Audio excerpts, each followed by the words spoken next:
मदत द्यायची, मात्र पवार साहेब म्हणतात की कुठेतरी अप्रत्यक्षरित्या तो शेतकऱ्यांवरती डल्ला मारला जाणार आहे.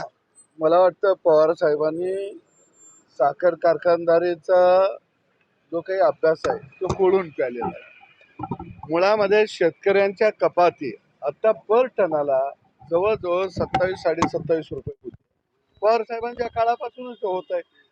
मुख्यमंत्र्यांनी काय सांगितलं की कारखानदारांनी पर टनाला आपल्या नफ्यातला भाग द्यावा. बरं, यांना नफा होत नाही का? मग तुम्ही एका बाजूला थक हमी घेता, दुसऱ्या बाजूला अनुदान घेता. गेली अनेक वर्ष तुम्ही हा व्यवसाय चालवत आहे आणि तो व्यवसाय म्हणजे तुम्ही 25 किलोमीटरच्या अंतराच्या बाहेर दुसऱ्यानं कारखाना काढावा म्हणजे तुम्ही संरक्षण घेता. गोपीचंद पडळकर जे म्हणले तसं तुम्ही थक हमीला 10,000 रुपये कोटी कर्ज घेता, दारू काढायला कारखान्याचे लायसन घेता, त्याला कर्ज घेता. मग तुमच्याकडे जर पैसे नाहीत तर मग निवडणुकीला पैसे कुठून येतात? जिल्हा परिषदला पैसे कुठून येतात? वर्षातनं 1-2 मेळावा घेता तुम्ही आणि मंत्र्यांना बोलवता. ते काय तुम्ही शेतात गांजा लावलाय? त्या गांजाचं पैसे आहेत तुमच्याकडं? अरे हे सगळे कारखानदार हे खऱ्या अर्थानं शेतकऱ्याच्या ऊसाच्या फडात सोडलेले सांड आहेत आणि या सांडांना खऱ्या अर्थानं शेतकऱ्याच्या आडुसानं राजकारण करायचं आहे. का तर मुख्यमंत्री बोलले म्हणून.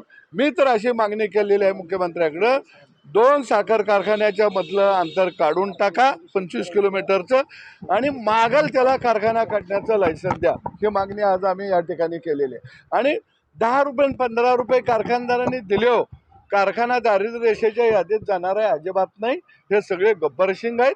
शेतकऱ्याच्या पाठीशी यांनी उभा राहिलं पाहिजे. सांगली मध्यवर्ती बँकेबद्दल काय सांगितलंय? काय म्हणजे चौकशी केली जाणार?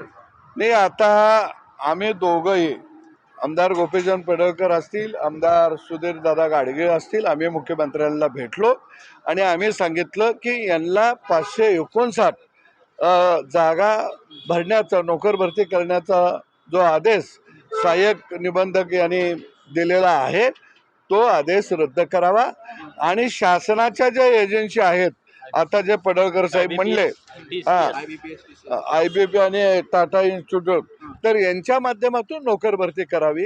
पहिल्या नोकर भरतीमध्ये 30 लाख 25 लाख एका कॅन्डक्टरकडून घेतलेले आहेत. आता हे जे 559 जागा आहेत ना, यातल्या 60 सहकार मंत्र्याला द्यायच्या आहेत.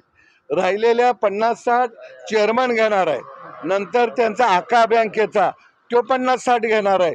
म्हणजे यांनी याच्या वाटण्या केलेल्या आहेत आणि म्हणून आम्ही मागणी केली मुख्यमंत्र्यांच्याकडे. मागणी मान्य झाली, चौकशी माननीय मुख्यमंत्री महोदयांनी तात्काळ आदेश दिलेले आहेत सहकार सचिवांना की तात्काळ ही नोकर भरती थांबवून IBPS किंवा TCSच्या माध्यमातून जशी सरकारी भरती होते त्यामध्ये कुठलाही भ्रष्टाचार होत नाही तशा पद्धतीनं भरती करण्याचे आदेश दिलेले आहेत. ओके.